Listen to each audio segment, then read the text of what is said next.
Good morning, and thank God it's Friday. You know, some days it sounds better, it feels better when you say that. Yeah. You're welcome to TVC Breakfast. My name is Etoma Edu. Well, good morning, Nigeria. It's a beautiful Friday morning. We've been with you through Monday up to Friday, and today we're definitely going to have a lot to talk about on the show, like we always do. Thank you for joining us. It's always a pleasure to have you on. The name is Ria Abdul. Indeed, Nigeria, it is time before breakfast. I always say that you could be anywhere, but you're choosing to spend your morning here with us on the TVC Breakfast Show. You are very, very welcome. My name is Olamide Odekunle. TVC Breakfast, the melting pot of all things information and edutainment. Where else could you be except right here on the Breakfast Show? My name is Nelson Etta. Good morning and welcome. Good morning. It's Friday, and I don't know, I'm excited for this Friday. And Olamide, the thing is that where will they rather be? There's no place else here. We give the best TV moments. With the two beautiful Olamide and Ria Abdul. And our men looking really good. I need to talk about your outfit, Nelson. Thank you very much. Nelson. I want to go a little bit different today, you know. Do you know, I can't just help but picture you this early morning being like... More like it's lovely, very dark, but very suave. Oh my God, you just have to love Olamide, honestly. I'm now picturing him doing that. But anyway, good morning, Nigeria. Like you can see, we're all excited on the table. There is a lot to talk about on the show this morning. You know how we do it. At some point, we will go to the newspaper review where Nelson will bring us all the headlines and we get to dissect it right here on this table. And then we will have a conversation, a very, very important conversation about health and men. So men, please draw closer this morning. At some point, we'll go to FCT for the brief. And they give us all the brief from Abuja. And then we come back to Lagos where the beautiful Olamide will take us through everything happening in the world of social media and more. So please make sure you grab your coffee and let's have a fantastic show.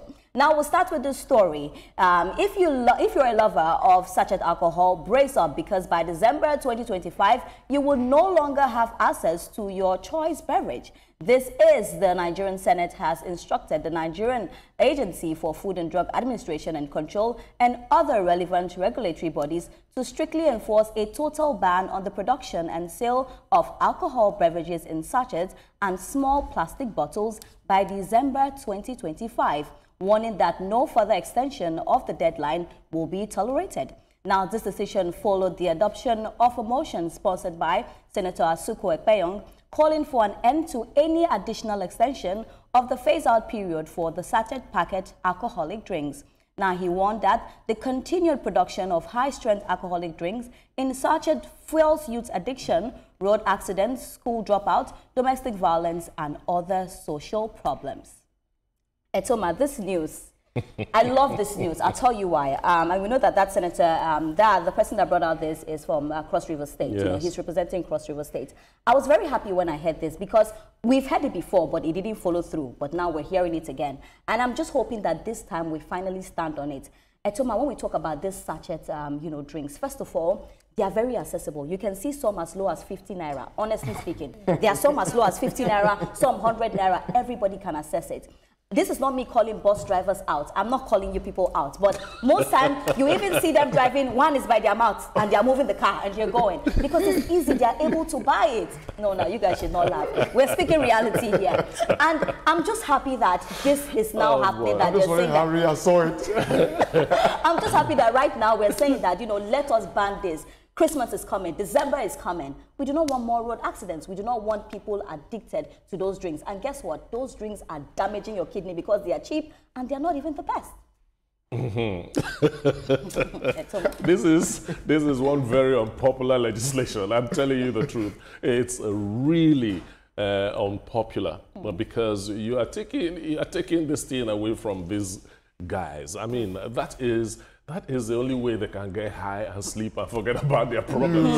And we're not going to have it, especially in December, when they actually want to get high and all that. But on a serious note, because it's accessible, yes, people abuse it a whole lot. But I don't know if they still have sachets for 15 naira. Ria, maybe you. Oh, they do. You do it too. Please, we're on TV. Right. Never. I don't drink it. but I know that yes, because it is accessible, it promotes addiction to alcohol. like you said, you see a lot of bus drivers, especially the conductors. Maybe the drivers will want to control themselves a little bit, but the conductors hang it there, say, oh, Shodi and all that. Well, but one thing that you will see is that there's going to be a very strong push against this legislation. Olamide, let me come to you here, because I know that in one way or the other, when you are driving, you have seen these conductors. We have all seen these conductors. Please, conductors, don't come for me. But the thing is that this bill was said before, but it didn't follow through. And we're wondering, why didn't it follow through? Because, Olamide, first of all, these drugs that are inside that sachet, they are dangerous to the kidney, first of all. So let's take it from that angle. I think the reason why the legislation has not been put in place is because there's an economic dependency, especially when you look at low-income communities. That is where the drinking of this sachet alcohol is more dependent. Although let's not stereotype it. I'm sure there's some very Lagos big girls that will be in their house tearing it and I did it inside the right bin. Let's not stereotype. But it's good that we're taking a page out of the history books. Tanzania has banned it as far back as 2015. Kenya, Malawi, they've all banned this alcohol because they've seen whole communities wiped out because of this locally brewed gin. In fact, most people call it second generational alcohol, which means that the quality of this alcohol drops and it's actually more dangerous than regular alcohol. Funny enough, during the abolition era in Nigeria, we saw that colonial masters actually used alcohol as a means to weaken African communities and make us dependent. They would give us alcohol in exchange for slaves and goods and resources. Just imagine. And so to just see that this is now weakening our communities even in present day, it's a form of, if I don't sound like an activist, neocolonialism. It's absolutely unacceptable, and I want to see this legislation put in place. I saw a headline in Uganda a couple of years back, a whole community, everybody sat down, they had a party, drank brukutu, locally brewed gin, and they all died. You know what I mean? And please, guys, if you cannot afford the top shelf stuff, let's just and you know, Olamide, this brings me to even Ghana. Let's take it to Ghana. There are some of these drinks that they have banned, like they say nobody should take this drink because there are even some with some deadly names. You see them, fast danger. The names are even scary. I'm wondering, like, what are you drinking? And you know the funny thing?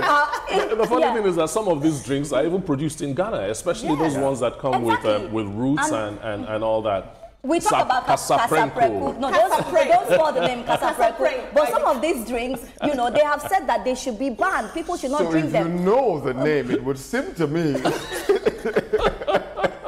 like you branched us to Nelson, let's go to serious matters. Oh my God. Now, my fear is even for health reasons. There is a drink called Fast Danger, and the people are still tearing it and drinking it. What are you expecting it to do to your kidney? First of all, kudos to Senator Asukwa Ekpeyo, for bringing this again back on the floor of the Senate, raising a health concern because it's basically on the chart of health. We've seen the effect of what this cheap alcohol, because again, it's not properly brewed. It doesn't have the complete, should I say, trace elements that should be, in stuffs like this. And so because of its cheapness, proper health measures are not taken into while producing this. And so the more people consume it, kidney and liver are at stake here. And so whilst we understand the dependency of the low-income earners who easily patronize this, the long term of this matter, ladies and gentlemen, is your health.